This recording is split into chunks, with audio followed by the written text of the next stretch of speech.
voice for Hillary? Yeah!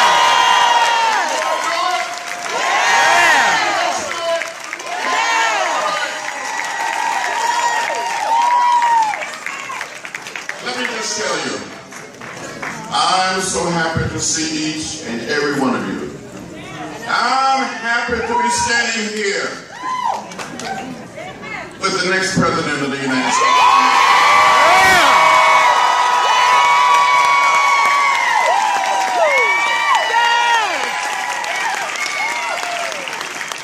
We need someone, now more than ever before, but no one will be left out or left behind.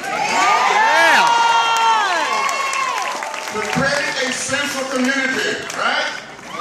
We all live in the same house, the American house. It doesn't matter whether we're black or white, Latino, Asian American, or Native American.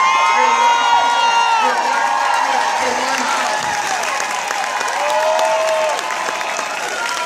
And that's why I'm here tonight, to support my friend. A person with vision, someone that I've known for a while, someone who's been doing the hard work and nitty-gritty work. Some of you know about hard work, right? Yeah! When I was growing up in Alabama, be working out in the field, my mother would say, boy, you're falling behind. And I would say, this was hard work. She said, hard work never killed anybody. Yeah. We got to work hard. Yeah! Not just at the caucus, we got to turn people out to vote. Yes. And we got to vote like we never ever voted before. Yeah!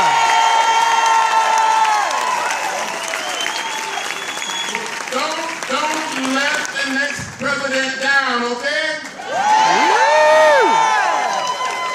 I believe we're going to do it.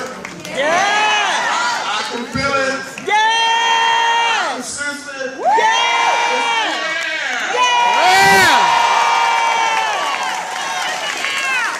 So it is my great pleasure to present to you Hillary Clinton, the next president of the United States.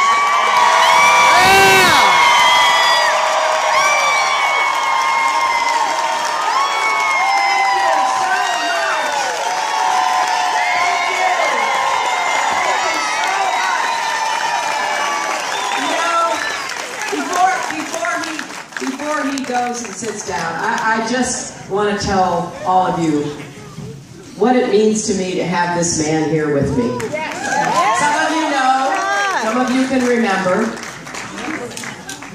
He's one of the heroes of American history, one of the leaders of our civil rights. Went to jail 45 times. 45 times. To try to make sure America lived up to our ideals and that every single person had the right to vote. He was left bloodied and broken in Selma on the bridge. There's a lot that I admire about this congressman,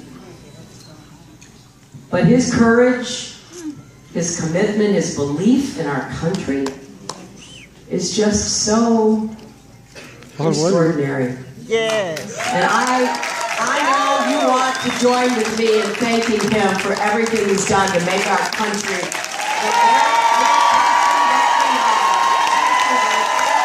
Thank you so much.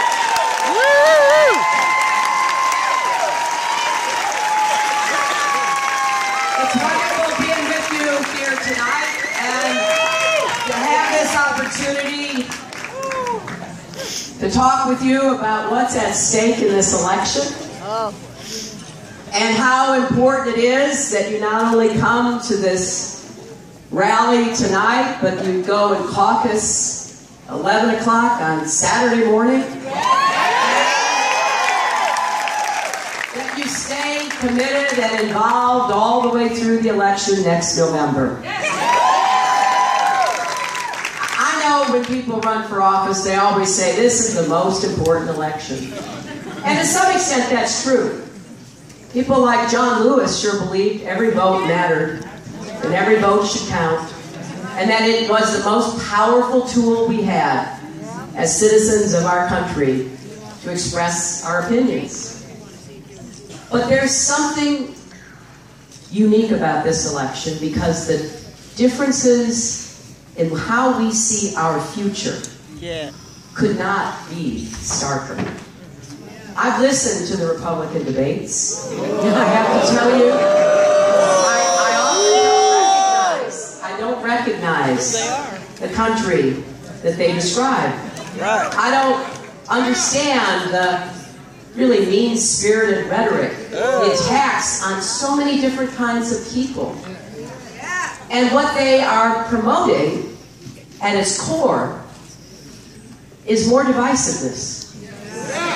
At a time when we need to be united more than ever. And so,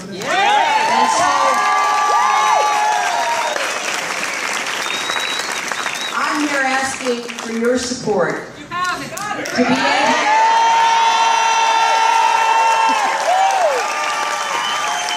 able to go to work for you. You know, in a way, this is like a job interview.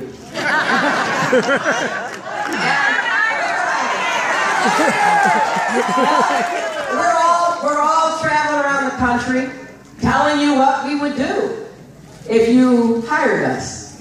And we're asking you to think about the job, because we live in a very complicated world right now. That's right. The person has to be able to do all aspects of the job. You are choosing a president and a commander-in-chief. You are picking somebody who has to get our economy moving again to create more good-paying jobs with rising incomes for hard-working Americans.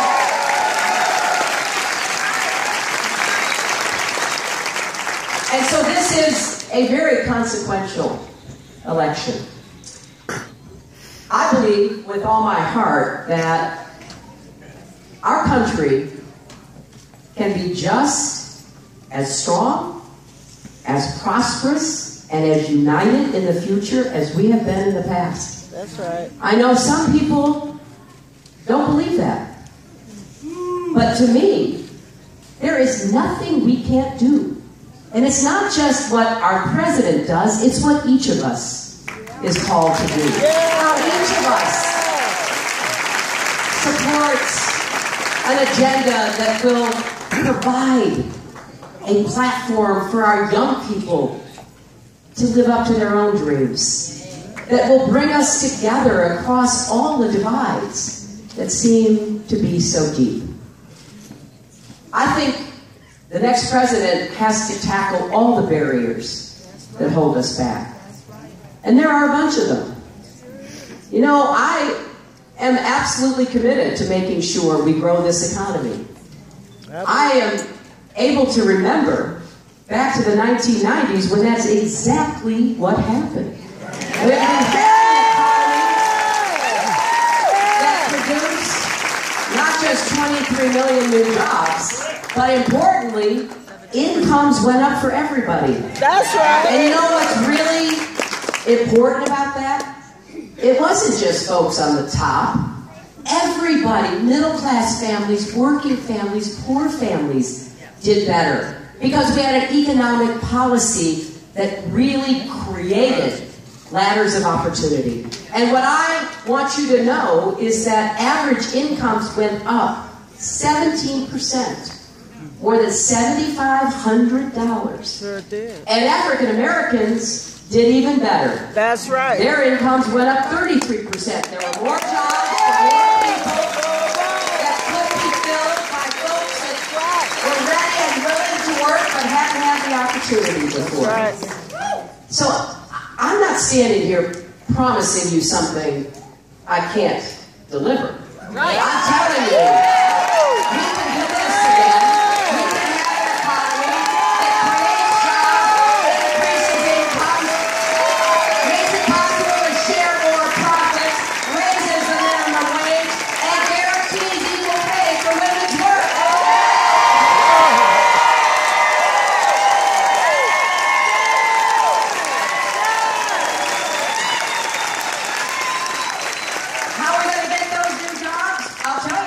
to get them.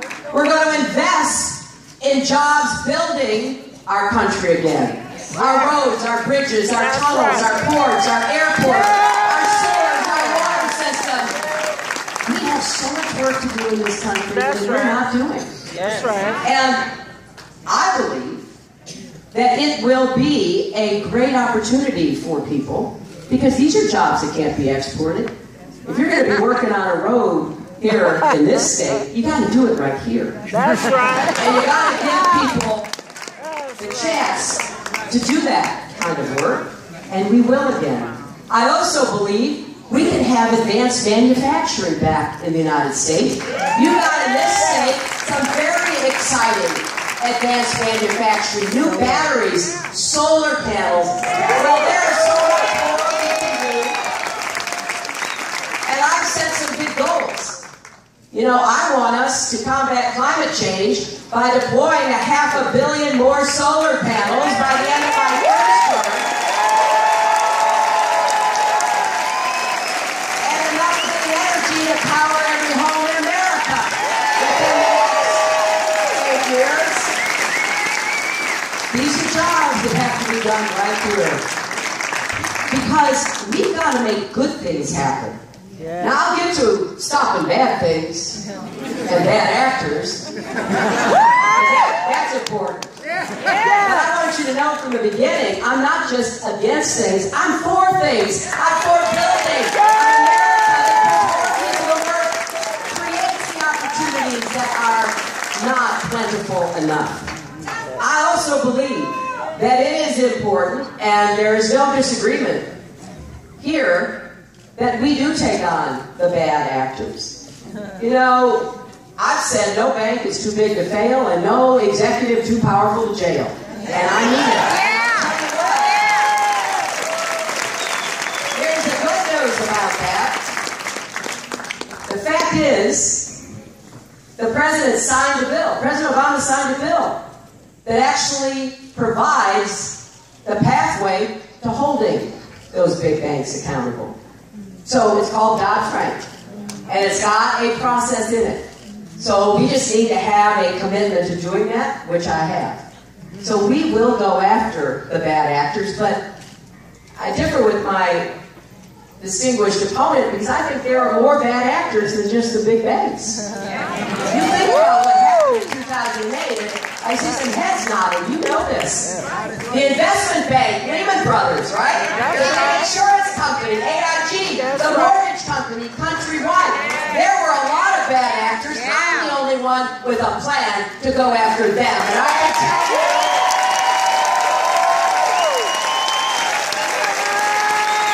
that is exactly what I will do.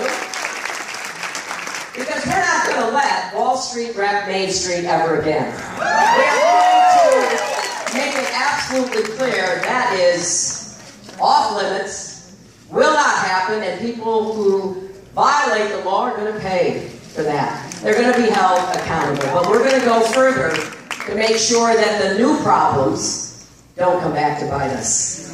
And that's why my plan has been called the most effective, the toughest, and the most comprehensive. And I also am absolutely committed to getting dark, unaccountable money out of politics. You know why I'm so committed? Because one of the worst decisions in Supreme Court history is one called Citizens United. On the first day of my campaign, I said we're gonna reverse that either with Supreme Court justices who will stand up and say this was wrong, or we're gonna have a constitutional amendment. But nobody is more committed than I, because Citizens United was about a right-wing group going after me like they do all the time. So I take it really personal, and we're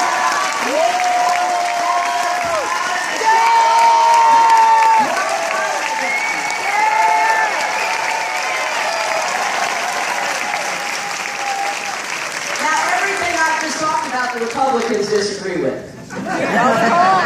You know, that's surprising. Trickle-down economics. That was a big success, wasn't it? I mean, imagine, if you will. You know, you're a young president, You come into office, as our last two Democratic presidents did, and you find you're facing a recession, as both President Clinton and President Obama found. Right. You find that this whole trickle-down economics has only trickled up more money to the people at the top. So we're all out of whack. And you got to deal with it. So with Bill, we got an economic policy that produced all those jobs, produced that rising income. Now, one would think that the Republicans would actually learn something from that.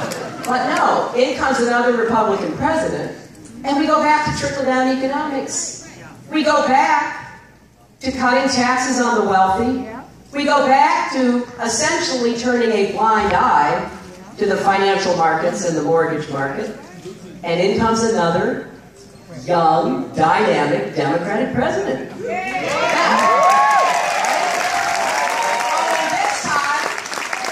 time, it's so much worse than it was before. President Obama called me right after that election, asked me to come see him. And I went to Chicago. It turned out he wanted me to be Secretary of State. I didn't know why until I got there. But, even before we talked about that, he just looked at me and said, "It is so much worse than they told us." Well, yeah, it was. We were losing 800,000 jobs a month. 9 million Americans lost their jobs. A lot of people right in this state lost their jobs, right? 5 million homes were lost. Again, a lot of them lost right here in this state. $13 trillion in family wealth wiped out. Welcome to the White House, President Obama. You had no hand in doing any of this, but it's your responsibility to clean it up. That's right. Well, I don't think President Obama gets the credit he deserves for making sure.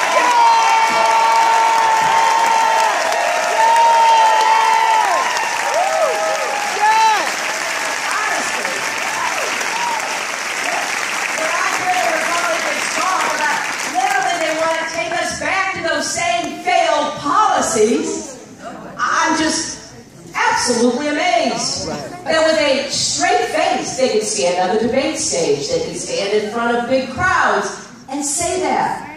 When we know it will not work except for people at the top, it works just fine. That's right. So our job is to build on the progress we've made, but go further. Make sure that we never let it happen again, but now shift from stopping the bad stuff to creating some good opportunities for people. That is my goal. And one of the things we got to do is continue to get the Affordable Care Act to work. Because right now, we have 90% of Americans covered. That has never happened in our history. We've got people who, for the first time, can get insurance because before they had pre-existing conditions. Before it was called Obamacare, it was called Hillary Care. I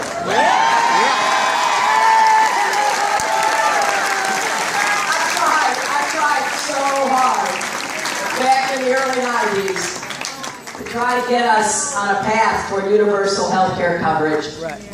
And the drug companies, the insurance company beat us. That's what happened. Now, I believe when you're knocked down, and everybody in life is knocked down. That's right. I know has been knocked down at least once. That's right. The real issue is not whether you were knocked down, but whether you get back up. That's right. Yes. By that time, I had traveled across our country, and I had met with so many people, and I'd heard their stories. I'll just give you one. I was at the Children's Hospital in Cleveland, meeting with parents of really sick kids. They couldn't get insurance. Even if they could pay, they couldn't get insurance. And I remember one man, he said, "Look, I'm a successful businessman. I have my own company. I provide health insurance to my employees. I have 2 daughters with cystic fibrosis. Nobody will sell me an insurance policy." I said, "What do they say to you when you go to talk with them?" So I go in, I bring the medical records and the medical costs. I show them my financials that I can actually afford something And they just shake their head and send me on the way. So the last time I met with an insurance company, after I went through all of this, the man looked at me and he said, "You don't understand. We don't insure burning houses." Oh my God. The gentleman I was talking to just looked at me and he said, "They called my little girls burning houses." Wow. That's why I went to work to help create the Children's Health Insurance Program, because it seemed to me that our most vulnerable children, our sickest children, deserve help. So I worked with Democrats and Republicans, and 8 million kids are insured. And that gives peace of mind. And now with the Affordable Care Act, insurance companies can never say that again.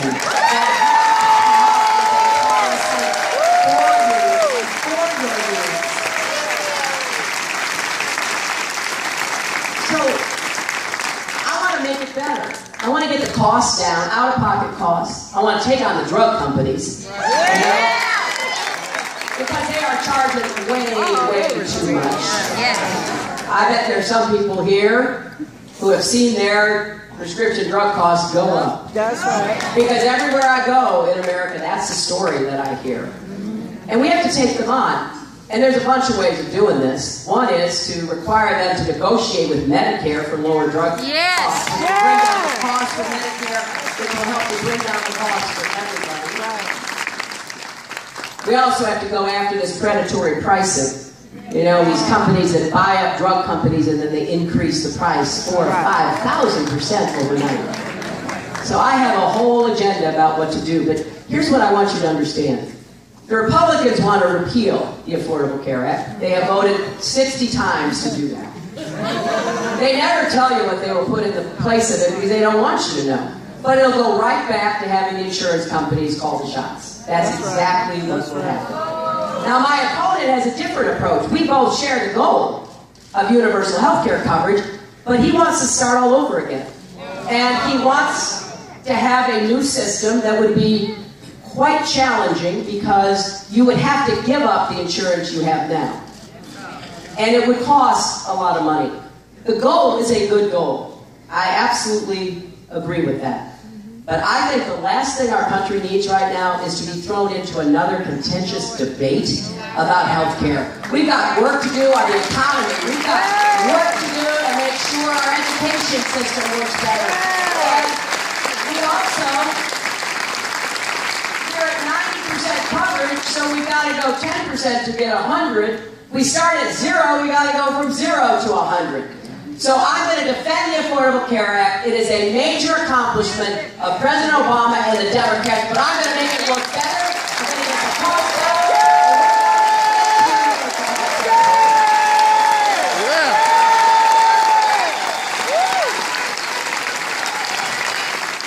One other issue I want to stress, because I saw a few signs go up about education. Yes. I am thrilled to have support of teachers and educators because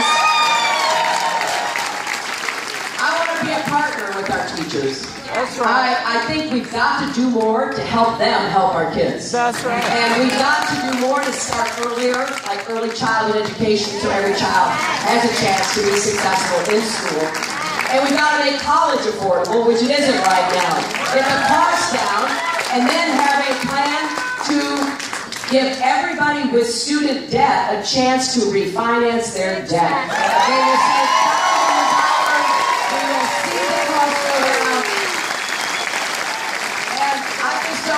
the federal government should be making money off of student loans. I think that the federal government should go back to doing what they did when I went to school and had to borrow money. You know, let's give young people the chance to get out from under this debt, get on with their life, and not feel like they're being held back because of it.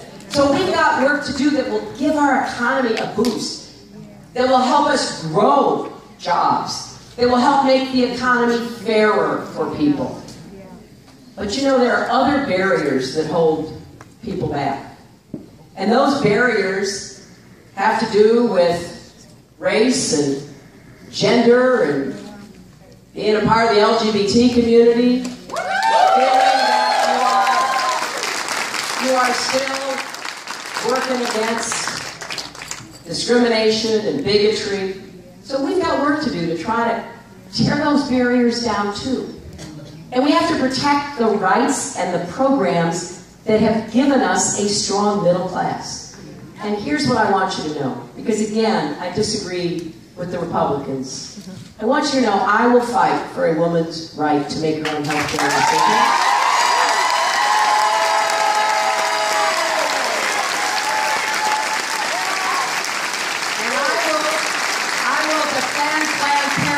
Against the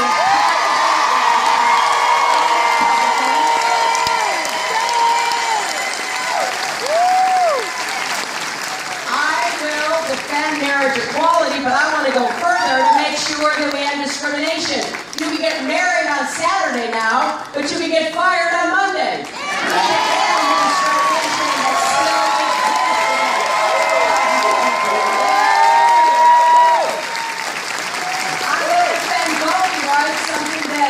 John Lewis gave so much of his life to. People deserve the right to vote in America. I want to see every 18-year-old automatically registered to vote.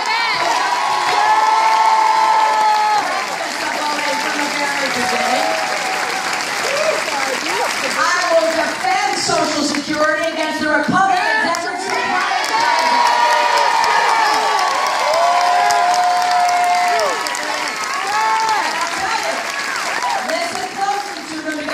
Exactly what they want to do. You know, I was in the Senate. After that 2004 election, when President Bush got reelected, what was the first thing he said? He said, let's go privatize Social Security. I was one of the leaders in the Senate to stop him. And as your president, that will not even be an issue because they will know from the beginning that it's not going to happen.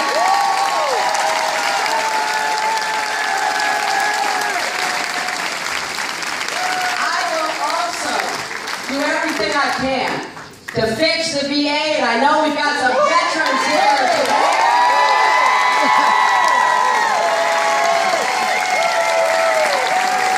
You deserve the very best in health care and benefits. So I will focus on this. I will bring the best people that I can. I will ask for a report every week. I don't want to hear about wait times. I don't want to hear about any problems in the VA. Of all the people in America who should get the best possible health care, it is our veterans.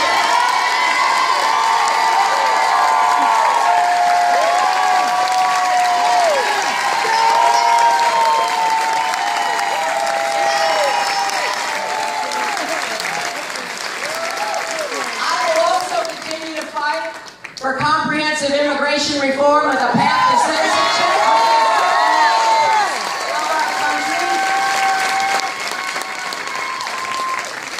I will continue to stand up against the gun lobby for common sense. And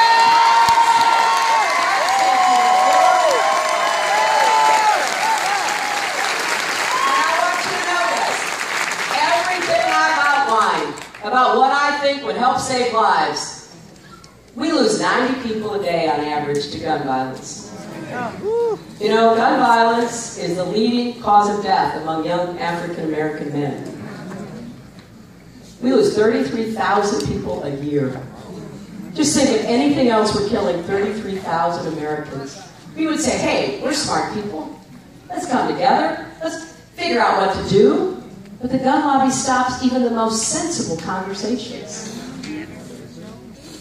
We can't let that stand. And you know, everything I've outlined, comprehensive background checks, closing the online and the gun show loophole, making it possible to put people who are on the no-fly list because they are suspected terrorists, prohibit them from buying a gun in our country, and stop the gun lobby. But everything I've proposed is supported not only by 92% of Americans, but 85% of gun owners. And I want the gun owners of America to be my partner in doing this. We can do this consistent with our Constitution, and we will.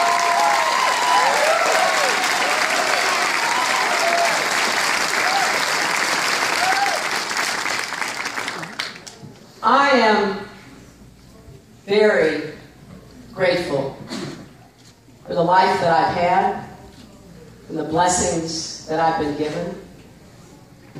You know, my grandfather was a factory worker in Scranton, Pennsylvania, working in the lace mills. My mother was basically abandoned and rejected by her own family. She was out working as a maid at the age of 14. So within my memory, I know what this country can do, what it can provide, the opportunities that are available. I never want to see that lost. And now that I'm a grandmother, I think a lot about the future.